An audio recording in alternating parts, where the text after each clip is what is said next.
This week's movie was Old School, which is like one of the earlier. I had never seen it before, obviously, but I've seen most of the Will Ferrell films, like Talladega Nights or Blades of like those types of movies. But obviously, I'd never seen this one. This was a great movie to kind of cap off, I guess, the listeners' votes. Because I've said it since the beginning. Because my very first movie that I watched last year was Wedding Crashers, and I like funny movies. And this was perfect. I love this movie. It kind of reminded me a little bit of Wedding Crashers, maybe just because of Vince Vaughn, but also, Owen Wilson's brother was in it, Luke Wilson. Of course, you had Will Ferrell. And it was kind of Wedding Crashers mixed with a little bit of like an Animal House. Because if you've never seen the movie, basically, these three friends kind of try to relive their glory days of frat life. And they start a fraternity and they, have their pledges and everything. And the dean is trying to get them kicked off campus. So it's a great movie. There's a lot of memorable moments, I guess you could say. Like the cinder block, the fight scene at the frat house with Blue, the old guy. Did they do that in Nebraska fraternities, the cinder block? No, they did not. Not that I know of, at least. That had me in tears, though. That was so funny. His girlfriend in the beginning. I was like, what a movie. I was what a tramp. Yeah. Wait, are we talking about Luke Wilson? Yes, his girlfriend. Yeah, when he gets home. Who is the guy that knocks on the door, though? He says, I'm here for the... Yes, yeah. I don't know who he was, though. It was someone... Was it the guy who maybe wrote the movie? I can't remember. Frank the Tank. Bit cold out there, huh? Gets in the car. I can only imagine and even having to film that scene with just a butt naked Will Ferrell getting it. Like, there's a lot of that in this movie. Seeing him just squeeze in between all the women. In the back of the car. It's awful. It's so good, but it's awful. Pat, you were on vacation last week, but there's so many pop culture references that come from this movie. Mm-hmm. Mm-hmm. My favorite was earmuffs. I'm going to start using that. Yep. What'd you think of Blue? I liked Blue. My boy Blue. My boy Blue. He went out like a hero. He sure did. So what did you think before you watched it? Did you think that this was going to be another stinker? Because you had a couple weeks in a row where you did not like the movies. No, I had pretty high hopes. I figured, for the last one, go out with a good movie. And when I saw the cast, because again, I don't like to look up anything. But, obviously when you're typing in the movie to find it, the cast usually pops up. And I saw it was, Ferrell, Wilson, and Vaughn. I was like, oh, this should be a good movie. And it was. I really enjoyed it. I was literally laughing the entire time. So where's the star? Where did you land? I gave it 4. Because like I said, it kind of reminded me of Wedding Crashers, and I gave Wedding Crashers a 4. Okay, so. That's what I was wondering. But if you had to pick one, do you know which one you liked? Because, they're similar but very different at the same time. I don't know how. I don't know. I'm not here to rank your ranking, but 4? That seems a little low. I thought you would. Really? Yeah. Well, no, but the 5s are like the Shawshank Redemptions, the Hoosiers. The all-timers. So you're saying a comedy can't be No, it can. 5. It can. Harry Met Sally was a 5 for me. I don't really consider that a comedy, though. Do you? It's a romantic comedy. Yeah, it's a rom-com. Yeah. Yeah. I guess I'm going more filth comedy. Yeah. Like Eddie Murphy Raw? No, I'm not going Raw delirious. Raw was hilarious back in the day. But see, I liked Animal House better, and I ranked Animal House higher. Really? And so that was kind of where I based my ranking off. Okay. It's not that I didn't like it; I loved it. Oh, I know, Yeah. and I'm. That's pretty cool though that I'm you like splitting hairs Animal here. House more than going back to the old school. Well, I loved Animal no House. pun intended. Old school movie. Yeah. Okay, there you go. All right, so in the summer movie series, this was obviously not the highest, but it was up there. Oh yeah, I was up there. I think the highest was When Harry Met Sally, and I think Goonies was up there too. Okay. I love the Goonies. All right. So I think over 2 summers, you have probably watched and reviewed, is it safe to say probably at least 30 or 40 movies? I was gonna say 40 to 50. I've got a ton. How many? Do you have a count? Because I think last year we did, was it 20 or 25 last year? How many did you review for Matt McLaren? You guys. Easily I think I did over 50. Over 50? Yeah. I have 30 on this list between this year. But remember, we didn't do as many this summer. Yeah, I'm like Conrad. I thought you'd done a lot more. Yeah. Too. That's a lot of movies. That is a though. lot of movies. Yeah. Well, Molly, we are happy to report that we're going to assign one more movie to you. I'm scared. The three of us got together. Do you have a guess as to what it is first? We coalesced in Atlanta. We had multiple meetings. We actually even Rented brought- out one of the conference rooms. Yeah, we actually had to go to dinner and discuss it with Paul Feinbaum. Yep. And Paul gave us his thoughts. Okay. And Paul 100% in agreement with us, because the movie that you're going to watch and report on next week is loosely based on something that happened in East Tennessee, and it will be Cocaine Bear. Yes! I've been waiting for this movie since last year. Cocaine Bear, which is loosely I'm excited. adapted on a real life situation inspired back when in December of 1985, an airplane carrying cocaine Yeah. found its way into the Kentucky hill country. It's probably the most historically accurate movie I've ever seen. We were gonna, yes, but it I'm is. excited. Yes. Yeah, but we wanted to keep it because it's football season's right around the corner. We're at SEC Media Days, so we wanted something that was maybe inspired by something geographically here in our Okay. in our footprint. Now, a close second was Deliverance. I think you're going to want to watch the Cocaine Bear one. The 1972 film. Yeah, which I Deliverance? mistakenly said that my wife was a massive fan of, and I was thinking of a different movie that she is a fan of.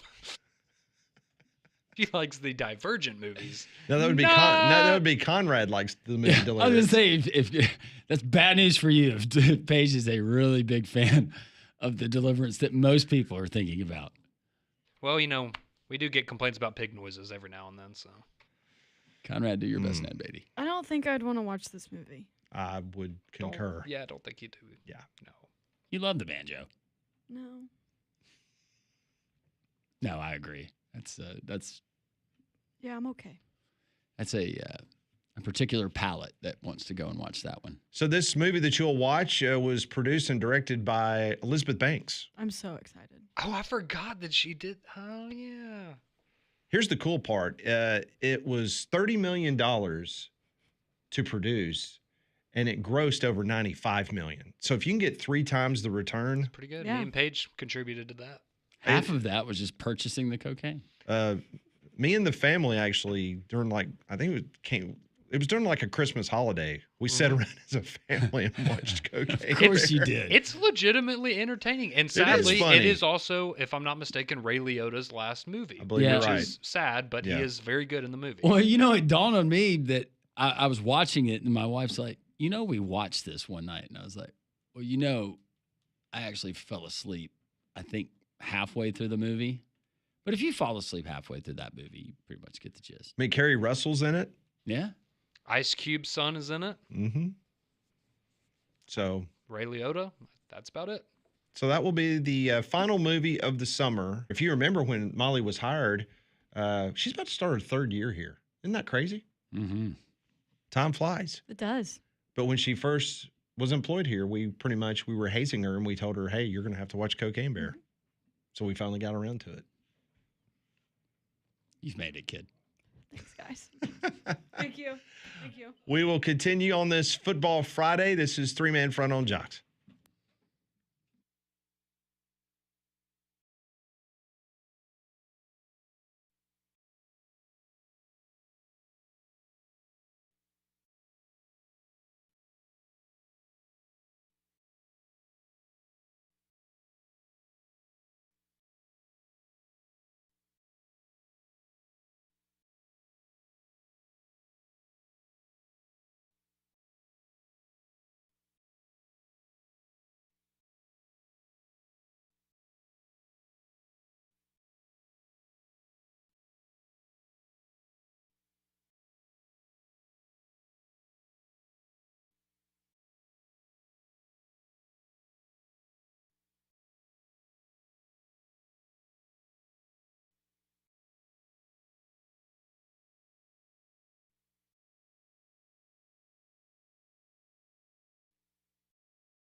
12:53 man fronts. Media votes are in. Molly's, next to last movie review vote. 4 out of 5 stars for the movie Old School. A lot of your texts coming in. We'll get back to the text line momentarily. Also, if you missed it, we will reveal that was the SEC media and predicted order of finish. A few surprises in there, but it's always interesting to see how many of those we get wrong at the end of the season, which is typically,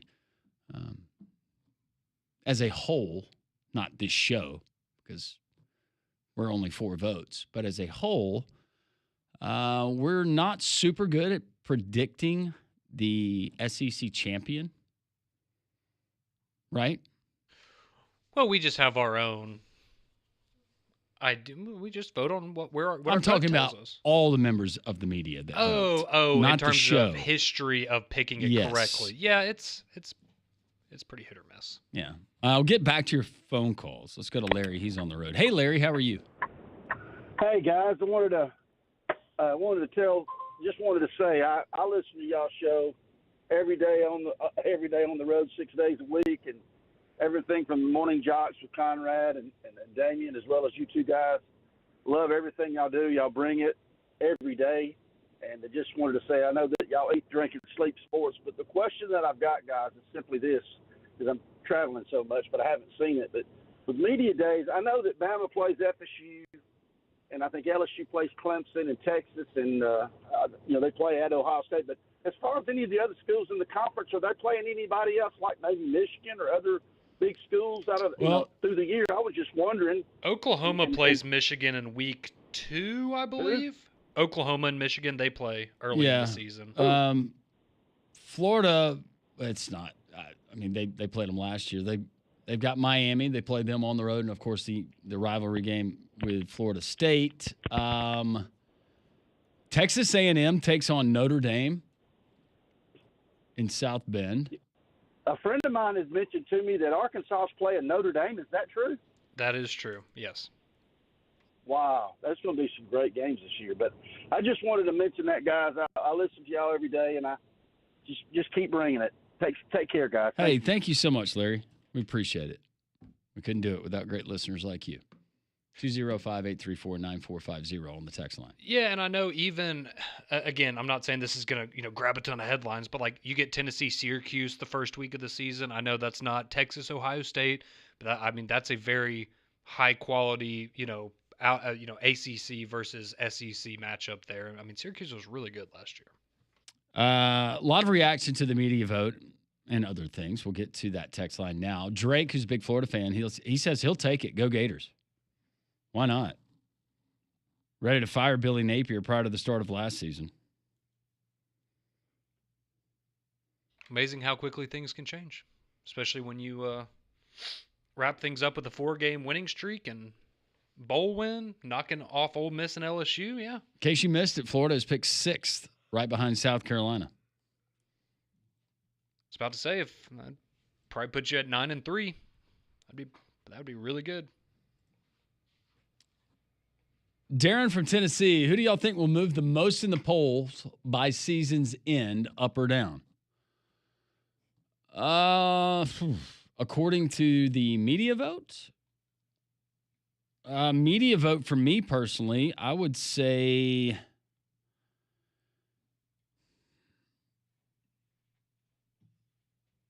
I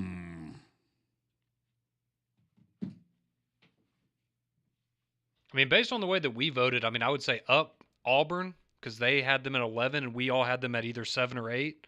And then who could be potentially a flop? Florida could potentially be a flop. South Carolina could be a flop. If I was putting money on somebody to not meet the it'd probably be Florida. Yeah.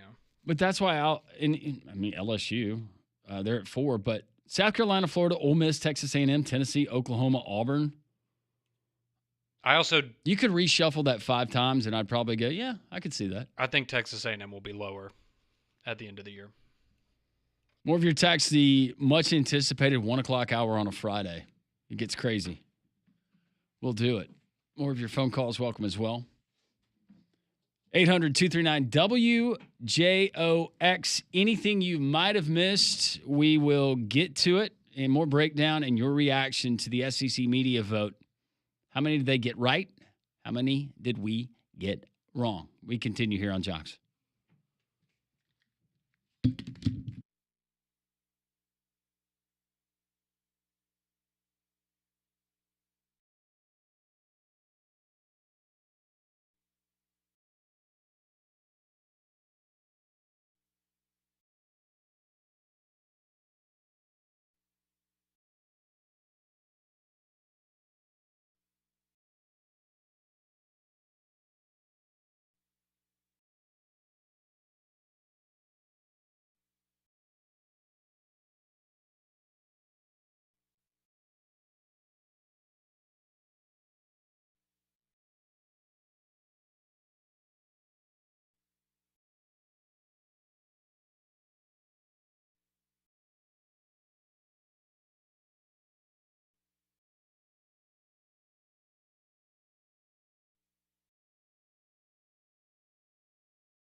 It is 1 o'clock as we have reached Friday, Nice little rainstorm here in central Alabama. Cool it off for about 20 minutes. Pitta patta, soft Georgia rain. Then it'll get hot again. The SEC has released members as the team to beat in the Southeastern Conference, followed by the Georgia Bulldogs. Alabama comes in at number 3, LSU 4, South Carolina 5, Florida 6, Ole Miss 7, A&M 8, Tennessee 9, Oklahoma 10, Auburn comes in at 11. You had Mizzou, Vandy, Arkansas, Kentucky, and Mississippi State rounding out the top 16. And before any of our listeners start complaining about where the media votes, if there are any of you out there, just be thankful that the Southeastern Conference allows the media to vote. Yeah, there's some conferences now, they are so concerned, like the Big 12. Big Ten, they do it through the Cleveland plain dealer. Mm-hmm. But as you mentioned, the Big 12. Yeah, the Big 12, they decided not to do it. Now, you could say all you want to about the Big Ten, but the Big Ten's never done it. Right. It's always been an independent source that would do it. And so, but the Big 12 reasoning this year was because they believed because Arizona State was ranked so poorly in the preseason media poll last year that it hurt their seeding in the college football playoff. And while that might be bogus and there might be other reasons that go into it,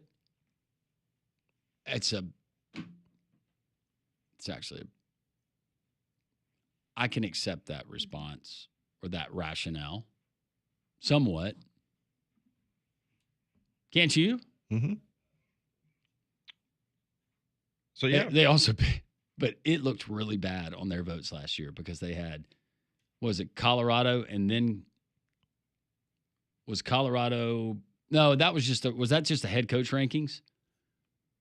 Or was it Colorado that was picked next to last and then Arizona State was picked last? I think that was it. The one and that then Dion had such a problem with. It was the team was ranked that, and then him and Dillingham were also ranked as the bottom 2 coaches out of all the coaches. Okay. It was both. It was double jeopardy, right? Yeah. And, of course, you had the preseason all SEC teams. The University of Alabama, they earned 11 spots across the first, second, and third team. They only had 2 first-teamers. That was Ryan Williams and Caden Proctor. Meanwhile, Auburn had 2 on the preseason all-SEC team. Keldrick Falk and Cam Coleman were the 2 Auburn players that made that. Another story that we have been following over the last couple of days, and there was a brief update this morning, as WSFA television in Montgomery, they gave us an update on Malcolm Simmons, the wide receiver for Auburn that was arrested on Wednesday. According to the TV station in Montgomery, it says that Simmons was charged with domestic violence, strangulation, and suffocation. Court documents filed Friday accused Simmons of strangling his girlfriend during a physical altercation. The records also identify the victim as the mother of Simmons' child. No response from Auburn except the generic response that they gave to the media yesterday, which was they were aware of the situation, they're gathering the facts, and they will address the situation. Yeah, it's just sad all the way around. And no one has been convicted in this case. We need to be responsible in how we discuss this, at least here on this show, and we are being responsible. But, if Malcolm Simmons is convicted, and it's going to go through the court system, this is very unfortunate, not only for the alleged victim, the mother of his child, not only for the child, but also for Malcolm Simmons, who is still a young man and still has a promising future ahead of him. And forget about football. Let's just think personal lives of these folks involved and how it's going to affect not only them but their families. And then you start thinking about how this could potentially affect Auburn on the football field, because Malcolm Simmons is going to be a big part of that offense. This is a Class B felony. Yeah. If convicted, that's between 2 and 20 years and a $30,000 fine if you're found guilty. So this is a Friday afternoon, and we have all grown accustomed. A lot of times, this is what you call a Friday news dump, where a lot of times people will release information late in the day on Friday because you go into the weekend where you don't get as much coverage or discussion. So if Auburn has anything else to say on this particular situation, you may see that later this afternoon, or you may not. Just saying, be aware that it is a Friday afternoon and these things happen. If you had this, would this have been enough to have changed your vote? I'm not trying to, No. but we no. are talking football. It would not mine. No. No. Okay, me either. I was curious. Either one way or another. No, and I mean, again, very serious situation here, but we have talked about them having arguably the best wide receiver room maybe in the entire country, Yeah. and I know he's a big part of that, but You've got a lot of dudes. weapons. Yeah. Got a lot of weapons. Yeah, and speaking of wide receivers, and this is not a shot at Ryan Williams at Alabama whatsoever. By the way, he signed today with Nike. Yeah, he did. So he's got a NIL endorsement with Nike. Oh, that's Only the second college player to ever do that after Shadur. Oh, okay. How about that? I was not aware of that. No, I wasn't either. But yeah, this morning Nike announced that Ryan Williams. What was the ad? It said Hollywood. Like Nike's going Hollywood Yeah, or something Nike's like going that. Hollywood. Yeah. So Had him doing the little thing with his grill, whatever. his teeth. So he was the first team All SEC, and our friend Mike Rodak from Bama 247 reminds everybody that Jeremy Bernard averaged 72 receiving yards over the final 9 games of the season. Ryan Williams averaged 40 yards per game over the last 9 games of the season. So when y'all were doing your media ballots, because it was 8 wide receivers, if I remember correctly. Did Yeah. Jeremy make it? It didn't mind. He made it on mine too. He was, I think, like 6th, but Yeah, he was far down on my list as well, but he did make yeah, me the too. final cut for me. Yeah, I had Singleton and Cam Coleman I did and too. Ryan I did too. Williams, Yep. Jeremy Bernard. I had Barry and Brown at Barry and LSU. Brown. I'm trying to remember who else was. Who's the guy that transferred to LSU from Oklahoma? Is it Nick Anderson? I think that's his name. I had him on there as well. Speaking of wide receivers, Nick Kelly just brought something up, a good friend from AL.com. He said, in his opinion, the Alabama player not on any preseason All-SEC team most likely to be on the actual All-SEC team when the season ends is Isaiah Horton, wide receiver transfer from Miami. Yeah, I did not have him in mind. It's a good one. Yeah. A lot of talent in that room too. So it'll be very interesting. There's just to so see how much it plays talent in out. this league, and you bring up his name, and we could just go through the list like, oh yeah, that guy, he's with them. Guys that are not on that list is The voting's I mean, it really is It's hard, tough. like to narrow it down tough. to that few. Now, granted, I think most of us agree when you're on offensive lineman number 8, it's a little more difficult. But yeah, receiver, quarterback, running back, defensive back, it's tough when you're offensive picking 8 of lineman those guys. is really tough. And part of it too, and do you guys agree or disagree, Pat? Because you've been taking part in this vote for a while too. It used to be because you had guys that were staying with school, and it was like the first 5, you didn't even need to see you were like, all right, it's going to be this guy, this guy, this guy, this guy. Because it was the next guy up. Because next guy up. he had waited his turn, Yeah. and it was like, okay, he was a depth piece last year. Now he's stepping in that starter role, and now you're having to deal with transfer portal guys to Yeah. try to figure out how Like, that's going to work. What school is he at within the conference? And oh yeah, he transferred out of conference. This guy's playing in Oregon, or this guy's playing in the Big 12. It's a whole new world. I wanted to vote for Evan Stewart. How's he doing in his rehab, by the way? That's a good question. You forgot about that, didn't you? I did. He's listening to the show. I mean, I don't feel bad. He's got ice on. He's a on great the knee. player. He is a great player. So we have 2 more media days, or 2 more conferences with media days. I should put it that way. You've got the ACC and the Big Ten on Tuesday, Wednesday, and Thursday next week. Does Tony Petitti come out guns blazing? On Tuesday? What if he did? I think so. I have a But- feeling he might have some things to say. But one of the major stories this week, thanks to our teammate Greg McElroy, happened on Monday. Oh, Greg. But Greg came on our show and he clarified it. And he dispelled the rumors of Nick Saban coming back. And I got it when he explained it, Pat. His explanation to us was a lot of the same tone and tenor we operate with on a daily basis on this show. Well, sure. A lot of stuff that is kind of double entendres, maybe tongue in cheek, maybe taken the other way. But Urban Meyer was a guest on the Colin Cowherd radio show. Take a listen to Colin Cowherd ask Urban about Nick Saban, and then all of a sudden, Urban Meyer has some not compliments, I should say, some comments, rather derogatory towards the Alabama Crimson Tide. Nick is one of those guys who's older, like Pete Carroll, but he doesn't play old. Young, dynamic, he's an innovator, and I do think Nick and Belichick are tight. I do think, like Jim Harbaugh, there's that little scratch. Nick's never failed at anything, right? He's been good. And that Miami thing is a little unsettling. I do think Nick would take a call about an NFL job. Do you, Urban? You know, I have not talked to him about this. I would guess, because I know him fairly well and competed against him, that it's not a little scratch. It's probably a pretty big scratch. That's the one area that he is not.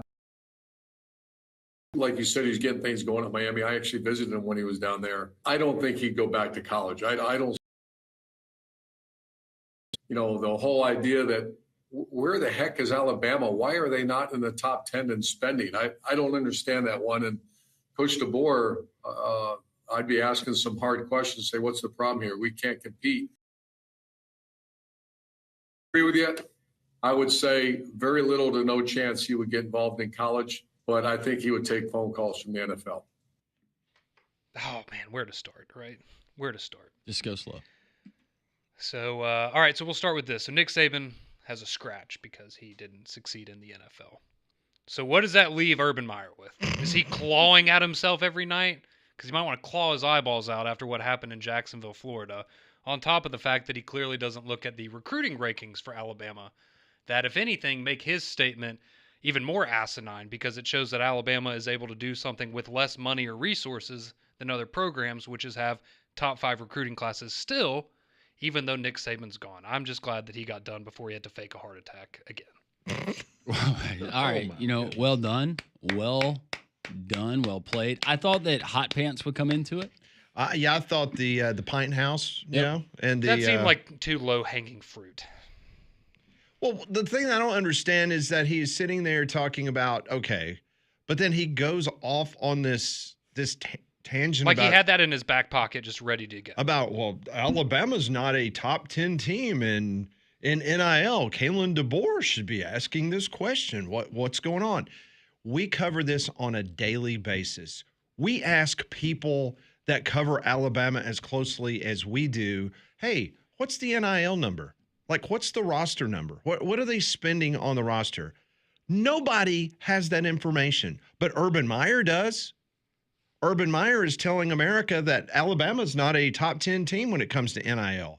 I don't know if Alabama is or isn't, but you mean to tell me Urban Meyer knows it more so than Nick Kelly or Mike Rodak or Rodney Orr, people that are in that facility every single day? Come on, Urban. That's BS. And I'm sure Greg Burns sharing that with Urban Meyer. Yeah, of all people. Let's share it with Urban Meyer of the Fox Network. But let's talk to him. But if you did share it with him, remember that, going back to the Zach Smith stuff, his short-term memory is not that good. Remember?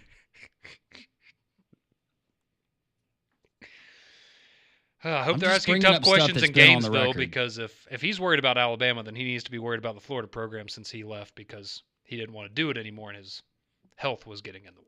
And he was also trying to lay the idea that Nick Saban would not come back to Alabama. Like, if he wanted to come back to college, he would not come back to Alabama because Alabama doesn't have the money to support Nick Saban to go out and build a roster. And I told this to Conrad.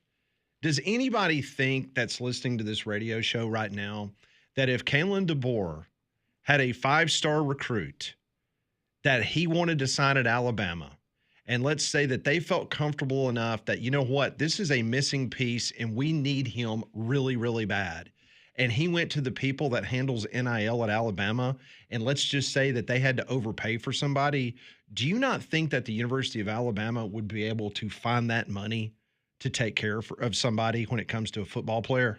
I think they'd figure it out, Pat. Just like I think the same thing for Auburn. Yep.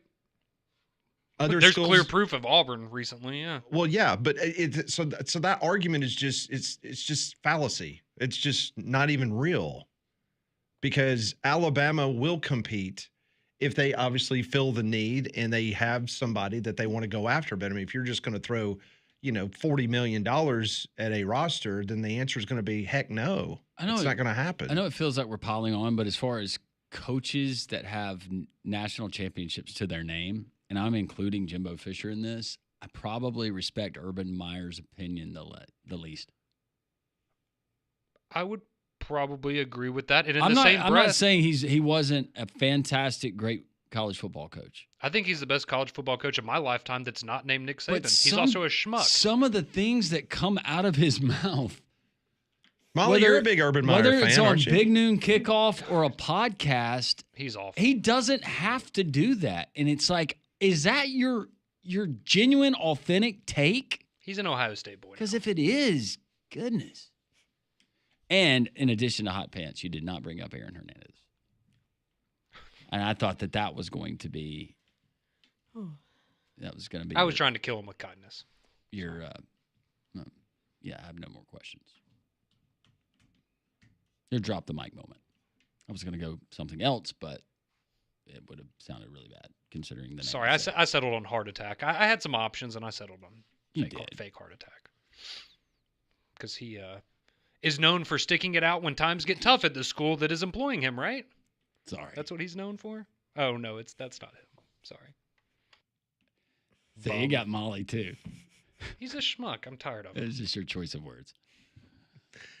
Well, one thing is for sure that Abide Roofing can help you today. We just got a major storm here in central Alabama, and they can help you at 205-922-7134, abideroof.com. That is the website. The team, they bring their A game every single time that they show up on your property. Abide's crew, they're highly skilled pro. They work with precision and pride, delivering top-notch results on every job. And it's always safety first, always. They use the latest tools and following the highest safety standards. They keep everyone and everything protected from start to finish. Built to last, there's no compromises with Abide Roofing. Only the best materials make it onto your roof, guaranteeing durability, weather resistance, and lasting value. They took care of a brand new roof on my home a couple of years ago. It looks fantastic. It's also just incredible that I'm not going to have to replace it for many, many years to come because it's the best quality possible, and that's what Abide Roof can do for you. Call them today. Insurance adjusters, not a problem. They will meet with them. They'll meet with your insurance agent. They will get all that handled and taken care of like they did for me. Top priority every single time is you, the customer. Call them today, 205-922-7134 or abideroof.com. You, the listener, reacting. We'll get to that as we continue the Friday edition of Three Man Front on Jox.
123 here on Jox. This is Three Man Front on a Football Friday.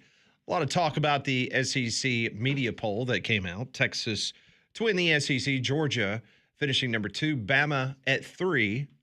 Auburn comes in at number 11. Well, the countdown is on for the Diamonds Direct Designer Summer Sale. It officially kicks off July 21st, but the big event is happening next weekend, July 25th through the 27th. They're flying in exclusive designer collections all the way from New York and LA, and it's really a can't-miss opportunity for jewelry lovers. And if you want early access, appointments are open now, and the best pieces, they'll always go fast and first. So if you're thinking about popping the question or gifting someone something unforgettable, now is the time. So go check out Diamonds Direct, located in the Cahaba Village. Phone lines are open, 800-239-WJOX. This next gentleman does not vote at SEC Media Days, though he might have a vote for ACC Media Days. So a very unbiased opinion from one Bama hater.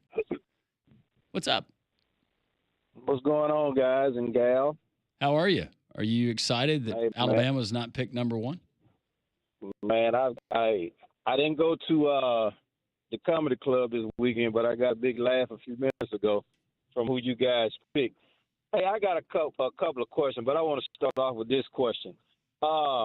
Between myself, Mailman, Pilum Gator, and Dun, which one of us would get the biggest NIL deal from you guys if you gave out NIL deals? According to performance and know-how. Oh, I was just going to go like specific brands that would fit each one of those. Oh, you were like looking at like which sponsor would be best for each like person. Don, I'm going Rockport. Okay. All right. PG, probably going some kind of compression sleeveless shirt. Oh, golly. Who was, besides you, Bama hater, who was the other? Mailman? Yeah. Oh, man. I think Mailman would probably get he'll probably get represented by Ding Dong. Well, I'm really hoping that that's like a name of a. It's a cupcake. Like a snack food. Okay. He's a cupcake. I'll probably get represented by Bentley. But anyway, wow, Bentley. I want to ask you guys this question. Okay. Your team finished tied for 4th with 3 other teams at the end of last season. So how in the world, other than the usual stuff, did they're pick number 3? Ryan Grubb. I don't get it. Ryan Grubb. You got a quarterback that doesn't have any starting experience in the SEC. So how did they come up with number 3? Neither did Texas or Georgia. Their quarterbacks don't really have starting experience. The whataboutisms and the deflections. I asked a direct question. What you just said that the reason that why are we picking Alabama when their quarterback doesn't have experience, but you don't have a problem with Texas or Georgia being ranked ahead of them and their quarterbacks. If we're going by experience, LSU should be number 1. Yeah. And where did those teams finish in the SEC though? They finished at 1 and 2 ahead of Alabama. But why should Bama be number 3?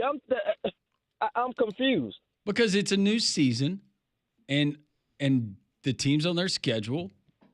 I look at some of those teams differently than I did last season. We're just playing it out. Hey, Landry, let me ask you. I know why you guys do it, but let me ask you guys a question. Be honest with me. Do you think Bama will win 7 games after week 3? And if so, which teams did you think that they'll beat? Hang on. After week 3. After week 3, so we're saying at Florida State win, ULM, Wisconsin. So it would be 3-0. Yes, I do. And those games would be. All right, we're gonna skip over Georgia because I'm undecided there. They're not going to be 3-0, but continue. All right. I think Alabama Vanderbilt will lose. at Missouri, Tennessee, at South Carolina, LSU, Oklahoma, Eastern Illinois. Yeah, that would be 7. So you say they're not going to be 3-0. So who gets them? Florida State or Wisconsin? I think Florida State's going to beat them. So and what the makes you think very that a 2-10 team from last year is going to beat just using your same logic of why we have Alabama based on last year? So why do you have Florida State that won 2 football games last year? Castellanos. You think they're better than Alabama now? Your cohort. Hey, the guy sitting next to you, he just gave you one of the biggest reasons. A mobile quarterback And that Gus can throw, Malzahn. and you got a OC that knows that Bama can't stop the hurry up. So those are 2 majors. On top of You about to your get Nick quarterback Marshalled, without Conrad. experience. So let me just get this Hey. straight, Bama haters. So you're putting all of your eggs into the basket of the quarterback that got benched at Boston College last year and is now taking over a team that won 2 games 2. And you think that Sure, pairing is going to automatically vault them ahead of Alabama? Okay. Just explain it. All right. That doesn't make sense. Okay, my counter to that is, didn't Miro get benched against South Florida? And the quarterback that's starting this year, if he was so good when Miro was screwing up last year, why didn't he get playing time? You At mean that the point, quarterback that got benched and then led Alabama to an SEC championship and 1 play away from playing for a national championship? Is that the year we're referencing here? 1 play away. What about Miami? A We lot was closer 1 than play y'all have away been in a too, long time, my friend. like last year. That's long ago, right? We were 10-2 at the end of the regular season. I keep repeating the same stuff. Y'all had 3 losses before the Iron Bowl. Okay. Yes. My point exactly. You didn't can't make a point. downplay what you can't downplay what Miami did, and you talk about you being 1 play away. Come on now, be fair. Miami was the better. Were you in the team college last year. football playoff last year? Were you 1 play away from playing for a national championship last year? Did I miss that? I No, must have we missed were a that game. game. I must have missed that one. I was watching Notre Dame, Penn State, and Texas, Ohio State. I'm sorry. They were close. Yeah, we lost the last game, and we should have been in there anyway with 10-2. If we were out at 10-2, and y'all were begging for a spot at 9-3, which one is more logical, 10-2 or 9-3? The 9-3 team that plays in the most difficult conference in the country, not your team that plays in the weakest conference in the country. And you lost to the 2 weakest teams on your schedule. True or false? That would be false. They played FCS opponents last year. Yeah, it would have been They 2 of lost the to weaker. Vanderbilt and Oklahoma. Oklahoma's 5-5, and you scored a field goal. So you think Oklahoma's on. worse than Mercer was last year? Because you said the 2 worst teams. I know Alabama was worse in that game, just going to Oklahoma and kick a field goal, but you were number 3 or 4 in the country, and you lost as a number 1 team to the doormat of the SEC. Come on, dude, you got to be fair when you talk about wins, losses, cupcakes, and the standard. You got to be fair. You can't do it both ways. We're going to remind You the 2 can't be candidates 9-3. that 15 You seconds can't be for your 9-3 in response, November. please. 15 seconds. You can't be 9-3 in November and begging for a playoff spot in December. That's just my take on it. Hey, seriously, Bama Hater, are you buying Carson back? The success continues there. I gotta buy him. He's my quarterback. That's right. But you guys took our wide receiver, so we got to come up with something else. Hey, we went to the got- College Football Hall of Fame souvenir shop, and they had like the Miami chain that you have. They had Atlanta Hawks. Yeah, but they had a lot of college football ones too. Yeah. Those things are expensive. Hey, you know what, man? I'm gonna let you guys go. There's a lot of copycats after the turnover chain, and I think that's where a lot of our mojo and swag went away. As soon as Crystal Ball got there, he took that away. I didn't like that at all. Hey, did you see where the If a kid Cavender makes twins? Oh, never mind. Okay. What? They're the enhancements? Huh? Well, I didn't know. They're in post-op. They're doing well. Yeah. Apparently they had some surgery. Yeah. Both of them at the same time. Carson Beck with some buyer's remorse right now, or not buyer, the opposite of that. Seller's remorse. Hey man, I'm taking Florida State in the points. I hope you guys not taking Bama in the points. That would be a very Wait, nice. wait, hold on a second. Are you taking FSU in the points or FSU to win straight up? Now? Right now, FSU is FSU. minus 115 plus 13.5. If you like Man, that, why wouldn't you take plus 13? I would take plus 7.5. okay. But you just said like 5 minutes ago that they're going to beat Alabama straight up.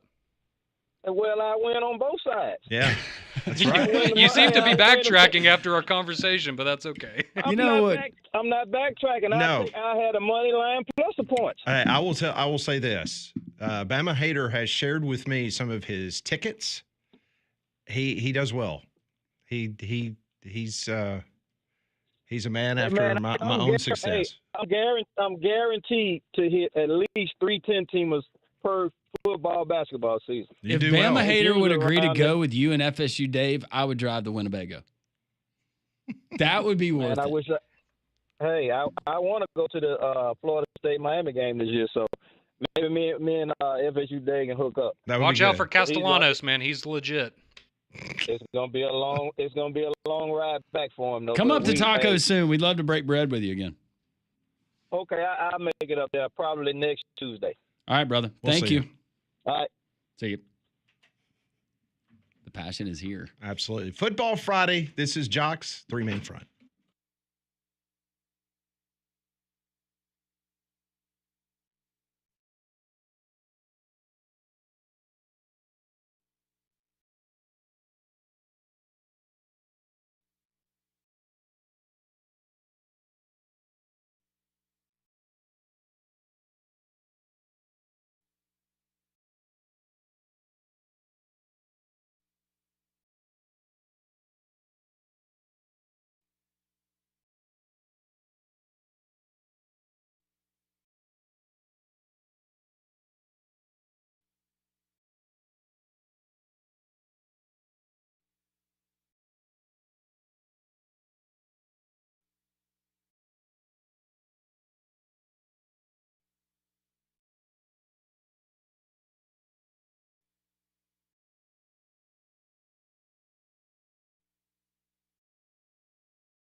All right, since we're talking about Miami, don't know if you've seen the story. Not that it's going to really turn many heads when you see that the former NFL Players Association leader, Lloyd Howell Jr., he had to resign from his job as the president of the NFL Players Association.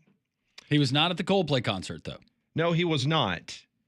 But instead, according to an outside investigator hired by the National Football League Players Union, they received documents this week that show that the former boss charged the union for 2 visits to strip clubs, including a $738 car service that took him from the airport to one of the strip clubs. Research. Wait, and it cost how much? I think it's research. $738.82. Research. What kind of Research. what Well, kind of NFLPA transportation? over the years, like Pac-Man Jones, remember that guys have had issues at strip clubs, and I'm just interesting. So one receipt obtained by ESPN shows Howell was picked up in a sedan by a car service in Fort Lauderdale International Airport in November at 10:26 p.m. The car's first stop was at a nearby Miami Gardens address. Well, the Miami Gardens address was Tootsie's Cabaret. Tootsie's Cabaret is a 76,000 square foot venue. And just for a point of reference for those in our listening audience, I believe there's multiple Buc-ee's locations in the state of Alabama, including Leeds, Alabama, and Athens, Alabama. Not really sure if there's another. I think they're building one. Is it Auburn or near Mobile? I think so. And there's one right there as you get off I-10 going to like Foley, Orange Beach. In Foley. Yeah. That's right. Yep. I passed by it last week. Matter of fact. They are average 75,000 square feet. So just think about this. So Tootsie's Cabaret in Miami Gardens, Florida is the size of a Buc-ee's. That's gracious. Okay? It's a lot of poles. All right? Yeah.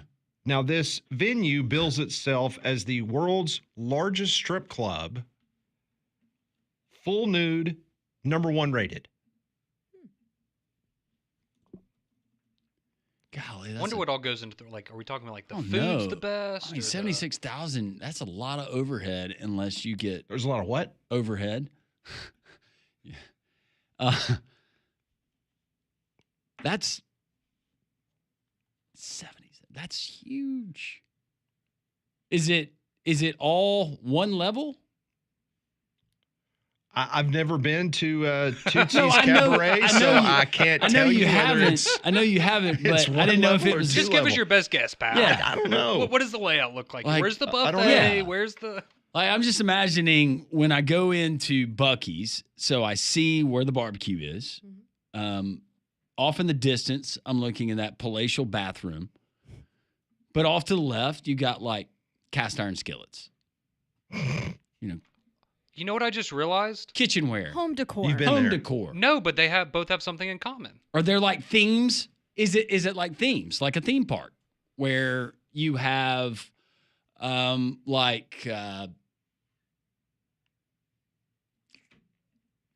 I ask you a question? like the country theme? You're a marketing guru. Yes. You're one of the top salespeople here at Yes. the radio station. Yes. So we're talking about Buc-ee's being 75,000 square feet. Mm-hmm. And apparently Tootsie's Cabaret is 76,000 square feet. Right. Do you think that they have the same mascot as Buc-ee's? You know, I bet they have a beaver statue outside. I should have. You know what? Well, maybe theirs is this inside. this is on me for not thinking about this 3 minutes ago. Because usually that low hanging fruit, That was a softball, man. me and Pat are right there. Simpatico. So according to Tootsie's Cabaret, I found their menu online. you can get the single food bottle. menu. The food menu. The single bottle package is $575, Conrad. Okay, that seems expensive. Well, you for a get one. bottle. You get one premium bottle. You That's get why you prioritized got to sneak your own in. seating on the main floor, complimentary admission up to 4. You get a personal VIP host, Conrad, and server. Basic mixers, but they do require a 25% deposit. Oh, so you can book this in advance, I guess? Now you can get the double bottle package, which is $1,050. You get a little value there. Or the party room package, which is $2,000. Ooh, I want to hear about the party room package. Here, you read that. I can't read. That's too small. I don't have my glasses. Party room package. You get Absolute Avion or Ooh, that's Ryan Reynolds. Okay. yeah, That's a good one. Jameson on the main room. Okay. It's $1,400 spend on tab for drinks and food of your choice. You Ooh. get complimentary admission for up to 8 guests. Nice. You get a large HD TV in surround sound. Hey. Hold on. Time out. Yeah. If you're going to Tootsie's Cabaret, why would you be watching a television? Okay. All right. So I happened to have a conversation with someone this week at SEC Media Days. They were telling me about something way back in the past when they were a younger person and said that they actually went during the day to watch the SEC basketball tournament at a certain strip club. See, this says it's for pay-per-view events. And they set this person you can get up those on pay-per-view with a television in the corner of the strip club, and they stayed there all day and had 2 meals. It says dress code is bet on strictly basketball. enforced. What's the dress code? I have no idea. Strictly enforced. Look at the tabs. If you don't have shoes on, you're not getting in. They wouldn't let you wear your Yeezys in there. No wet bathing suits. Do not click on that. Too many holes. Turn that hat around. Where's the collar on that shirt, Coach? Oh, that's the. Would you like to take a guess what their sports bar and grill is called? Their sports. All right, hang on. Yeah, they have a sports bar and grill. All right, let me go marketing mind here. Mhm. Sports bar and grill. Mhm. I'm going to say it's called. I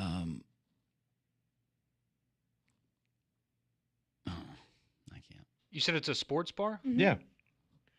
It says 2 sticks, 1 ball.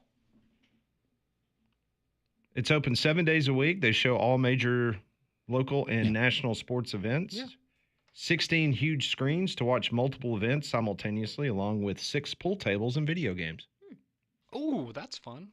Mhm. I would love to go play Fortnite at a strip club. And they say enjoy the best food in Miami. Like Well, anywhere in Miami. Anywhere in is at Miami? Tootsie's. If you're hosting Cabaret. a birthday party, do they let you do that there?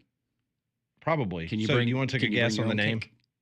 Yeah, I said it's 2 sticks, 1 ball. That was my vote. I'll say sluggers. Knockers. Knockers. Oh, that should have been. That's an easy one. Yeah, it's a good one. Well, if I'm ever in Miami, And apparently the guy that got fired, the NFL boss, NFL Players Association boss, so he gets nailed by going to Tootsie's Cabaret. a little different than the one in Nashville, I guess. So then he got caught going to Howell and two other employees of the National Football League Players Association. Went to a strip club in Atlanta. Oh, I bet that's Magic City. That's like It was. when Was it really? It was. That's like in COVID when Lou Williams got in trouble for going to the strip club. He said, "Oh, I just went there for the wings. Their wings are so good." It's like, right, Yeah. right. I'm sure that's why you were at the strip club. $2,426 in charges at Magic City Strip Club in Atlanta. These cats are making pretty good money, right? I know the NFLPA guy was making good money. They used 2 VIP rooms. Ooh, They're they at got the the. Magic City Strip Club. Oh, okay. Well, they need some privacy. They had to handle phone calls. Well, they need to business. watch Now, TV. keep in mind, they filled out an expense report for this. Yeah, that's wild. This is like that's straight out of Wolf of Wall Street stuff right there, like expensing that. So they put on the form, this was player engagement event to support and grow our union. That's what they put on the expense report. It's a bonding trip. Hey, look, if there were players there, they didn't pay for the players.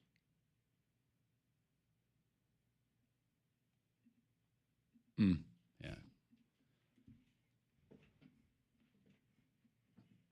Player engagement. Mm-hmm. It's important, Landrum. So on that $736, At one spot, they said that they put on the form,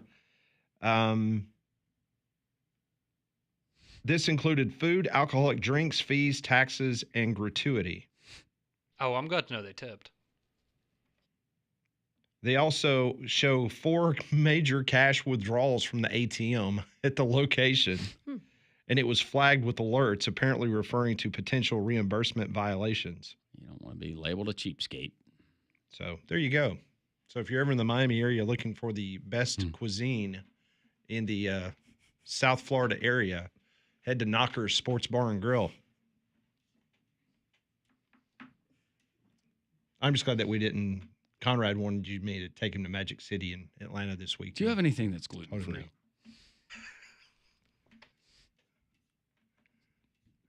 We will continue and wrap up the week. It's been a busy week here on Three Man Front.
Well, it didn't take long for some folks to just point out some facts.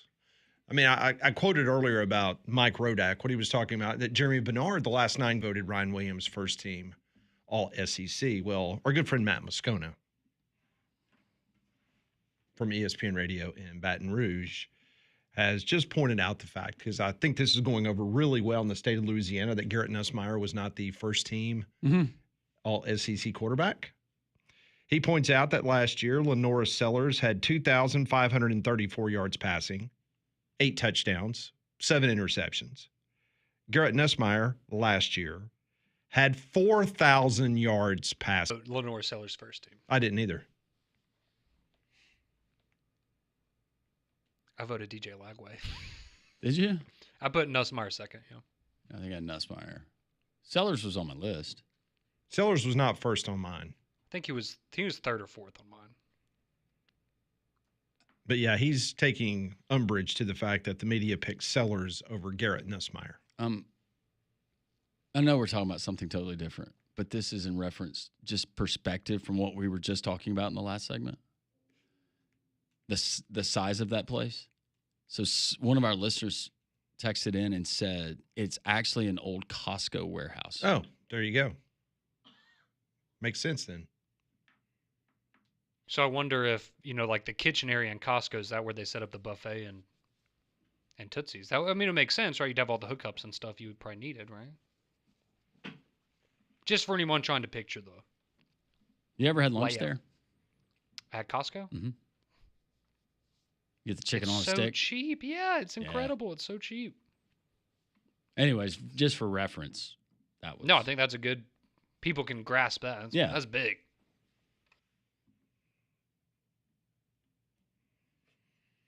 Jason said I've been there after flying in from P-Town. Why didn't you wear your P-Town shirt in Atlanta? I was going to ask that. I think the first couple of nights it would have been a big hit. It would have been a huge hit. Huh. Like a moth to a flame. Might have gotten a free ticket to Beyonce with that thing on. Yep. Oh, yeah. You'd have been royalty, my friend.